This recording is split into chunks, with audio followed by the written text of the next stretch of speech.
So Craig, you're the group product manager for platforms at Atlassian, and you also do some advisory work for OneStack around engineering. So you've clearly got some pretty unique insights into innovative workplaces. What key components do you think are really important around culture? I think culture's the thing that either makes innovation successful or not. It's either the accelerating pedal or it's the brake. You know, and if you look at organizations that are set up to be agile in the future and pick up on some of those shifting market trends, culture drives that. It's all about who do you hire, how do they think, how many risks do they take, and how happy are they with taking some of those risks. You know, I think that drives a lot of how an organization is going to set itself up, both from how it manages projects to how it thinks about finance. And that even drives through to everything like incentive programs. And are you incentivizing your people to actually think out of the box, to take some of those risks? Or actually are you incentivizing them to just sit back and turn the handle on what they do? Wow, yeah, okay, so we do see a little bit of that.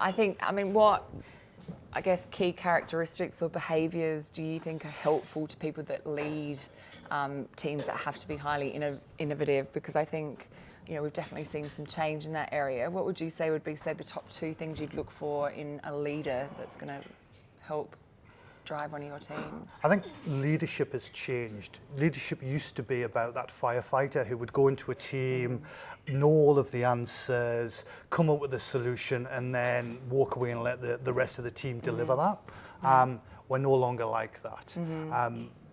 At the coalface, it's way too complicated. It takes too long to get the messages from the customer back up to the executive level.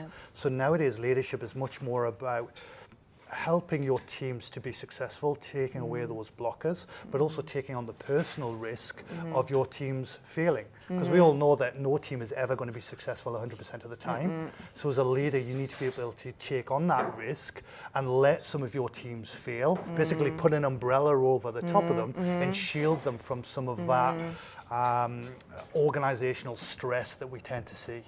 But you're almost saying that you have to give your teams permission to fail and your leaders permission to fail, because if not, probably we're not learning or moving forward. We're sort of a bit more static these days. Jeff Bezos just did a speech, I think it was a couple of days ago, when he said, very topical about innovation, and he said the two key things for him about innovation are hire intelligent people and then put the framework around them that allows them to fail. To feel, I think that really says it all. So you need them to be really engaged, and that does definitely take a style of leadership, but some of that is inherent, isn't it? And some of it you can coach. I think some of it you can coach, but in the end, there are a number of leaders who are all about me. They're all about making the decision. They're all about being in the room. Because they feel there's some level of control in doing that. Nowadays, we just don't have the time for a leader to be in every single meeting. How do you set your teams up for success? How do you define what success looks like? But then allow them to work out how to get there. And then as you're going along that journey, allowing them to try something out, to learn, to fail, but then to build upon that. It's basically like a flywheel. Once you get it going, it's really hard to stop.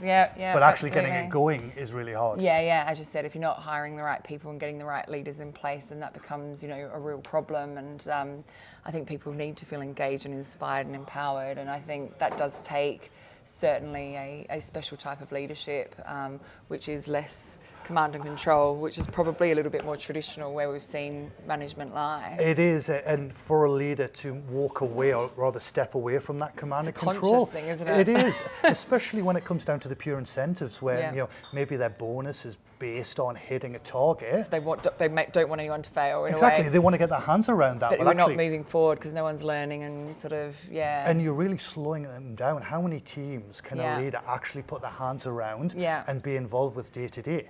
Yeah, yeah. You know, if you want to scale, you actually need to stand back and then let those teams be successful. Otherwise, if they're expecting you to make decisions all of the time, all you're doing is slowing them down. Yeah, absolutely. I couldn't agree more. But I do think you have to have a bit of a talk to yourself. Most people that are in leadership roles, there are times that you want to naturally jump in. So Absolutely. I think, you know, if we've got to that leadership role, there's always something in you that wants to make things happen. As long as you're conscious of it and manage it, then I think we can have some pretty positive outcomes in the longer term, because we're building that sustainability piece within the And I think team. what you really need as well is for your teams to tell you when you're getting too involved. Yeah. Because, you know, at the heat of the moment, Yeah. then just stuff happens. Yes, but actually, if you've got that relationship with your teams, and they can tell you, you know what, butt out right now, I've got this, trust me, just go and look at something else. Yeah, no, absolutely, couldn't agree more. I mean, it's so refreshing to talk to a leader who really, I believe, gets it and really understands where things are going. And hopefully this evening we can hear more from you about that and